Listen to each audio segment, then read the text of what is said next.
Doctor आप जब doctor को आपकी बॉडी में हो रहे एक्टिविटीज़ या फिर प्रॉब्लम को पता लगाना होता है तो वो आपको डिफरेंट तरह के इमेजिंग टेस्ट एडवाइज करते हैं। उसके बाद वो अपना डायग्नोसिस बनाते हैं और ट्रीटमेंट प्लान करते हैं। उन्हीं इमेजिंग टेस्ट में से कुछ इमेजिंग टेस्ट के बारे में आज हम लोग डिस्कस करेंगे।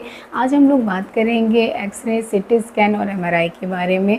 इन तीनों में क्या डिफरेंस होते हैं, किन कंडीशंस में डॉक्टर इनको एडवाइज करते हैं, इनके क्या चार्जेज होते हैं, काफ़ी कुछ हम लोग इस वीडियो में जानेंगे। तो वीडियो में अंत तक मेरे साथ बने रहें। और अगर आप इस चैनल पर नए हैं तो चैनल को सब्सक्राइब भी कर दें ताकि हेल्थ रिलेटेड या फिर इस तरह की जानकारियाँ जो हैं हमारे चैनल पे आएँ तो उसका वीडियो आप तक सबसे पहले पहुँचे।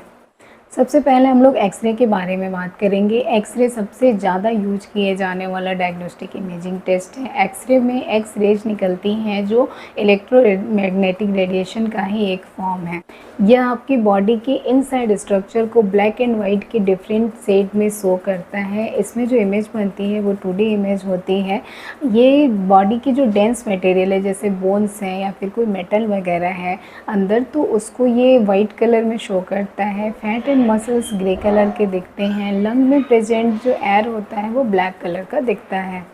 इसका use fracture, dislocation, infection, arthritis, osteoporosis, tooth decay, lung infection, bone cancer, breast cancer, enlarge heart जैसी कंडीशन में किया जाता है। अगर बच्चे ने कुछ निगल लिया या फिर किसी ने कुछ गलती से खा लिया है तो उस ऑब्जेक्ट के लोकेशन को पता करने के लिए भी एक्सरे का यूज किया जाता है। अगर ब्लड वेसल्स में कहीं भी कैल्शियम का डिपोजिशन है तो भी एक्सरे में क्लियर दिख जाता है। इसके चार्जेस 250 से 600 तक लगभग आते हैं और इसको करने में 10 मिनट से भी कम समय लगता है। नेक्स्ट है हमारा सिटी स्कैन। सिटी स्कैन का फुल फॉर्म होता है कंप्यूटेड टोमोग्राफी स्कैन। ये भी जो स्कैन है एक तरह का एक्सरे ही है। कह सकते हैं कि एक्सरे का एडवांस फॉर्म है क्योंकि यह एक्सरे के प्रिंसिपल पे ही काम करता है। सिटी स्कैन की जो मशीन है एक बड़े से बॉक्स की तरह दिखती है। इसके सेंटर में एक टनल जैसा बना होता है। आपका जब सिटी स्कैन करना होता है तो आपको एक स्लाइडिंग टेबल पे लेटाया जाता है और जिस पार्ट का आपका सिटी स्कैन करना होता है उस पार्ट को वो जो टनल है वहाँ पे ले जाया जाता है। इस स्कैनर में रोटेटरी एक्सरे मशीन लगी होती है जो आपके बॉडी पार्ट का डिफरेंट एंगल से कई सारे इमेज को क्लिक करता है। क्रॉस सेक्शनल इमेज को क्रिएट करने के लिए कंप्यूटर प्रोसेसिंग का यूज किया जाता है। इससे जो डायग्नोसिस बनती है, जो इमेज निकलती है वो बहुत ही ज़्यादा क्लियर होती है। यह एक तरह का 3D स्कैन होता है। इसका use muscle and bone disorder, tumour, infection या फिर ब्लड क्लॉट का पता करने के लिए, cancer, heart disease, lung nodules या फिर अगर लीवर में कोई मास है उसको पता करने के लिए, अगर कहीं पे इंटरनल ब्लीडिंग हो रही है या फिर इंजरी है तो उसका पता लगाने के लिए, या फिर अगर आपके बॉडी की किसी पार्ट का एफएनएसी करना है, बायोप्सी लेना है तो इसके लिए भी सिटी स्कैन का यूज किया जाता है। अगर आपका कैंसर का ट्रीटमेंट चल रहा है तो इसकी इफेक्टिवनेस को भी पता करने के लिए सिटी स्कैन का यूज किया जाता है। ट्यूमर, कैंसर, सॉफ्ट टिश्यू या फिर ब्लड वेसल्स को अच्छे से देखने के लिए कंट्रास्ट का यूज किया जाता है। Contrast CT scan.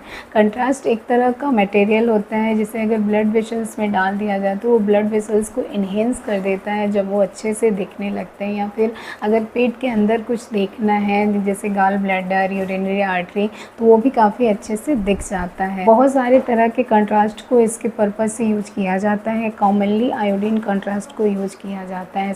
CT scan के दौरान आप आयोनाइजिंग रेडिएशन के एक्सपोजर में आते हैं जो एक्सरे से काफ़ी ज़्यादा है, तो कैंसर का रिस्क थोड़ा सा बढ़ जाता है। प्रेगनेंसी के दौरान सिटी स्कैन एडवाइज नहीं किया जाता है। कंट्रास्ट अगर आपको देना पड़ता है तो इस केस में आपके क्रिएटिनिन लेवल को चेक किया जाता है। अगर ये काफ़ी ज़्यादा बढ़ा हुआ होता है या फिर अगर आपको आयोडीन से एलर्जी है तो ऐसे केस में आपका कंट्रास्ट सिटी स्कैन नहीं करते हैं।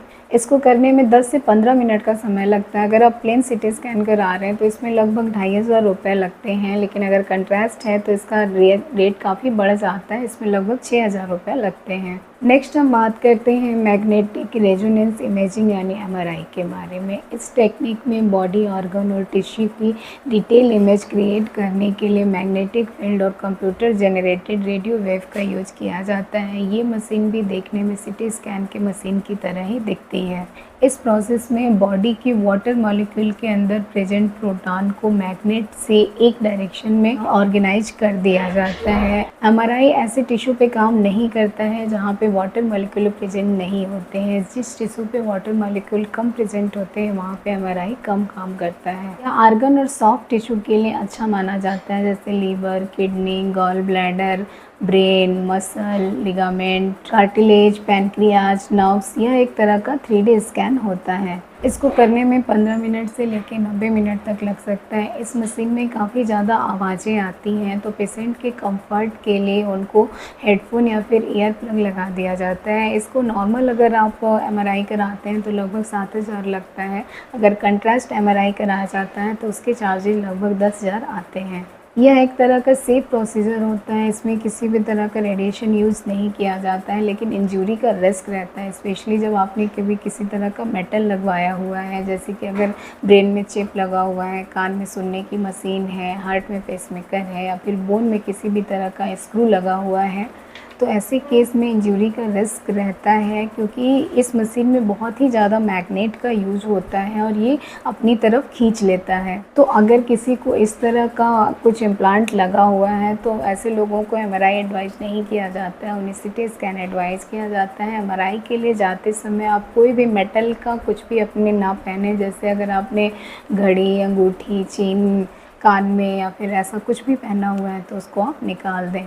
उम्मीद है वीडियो आपको पसंद आया होगा और सीटी स्कैन, एक्सरे और एमआरआई में जो डिफरेंस है वो आप समझ में आ गया होगा। अगर वीडियो पसंद आया तो इसे लाइक करें, और अगर इससे रिलेटेड कोई भी अगर क्वेरी है तो आप मुझसे कमेंट सेक्शन में पूछ सकते हैं, मैं उसको सॉल्व ज़रूर करूँगी। Thank you.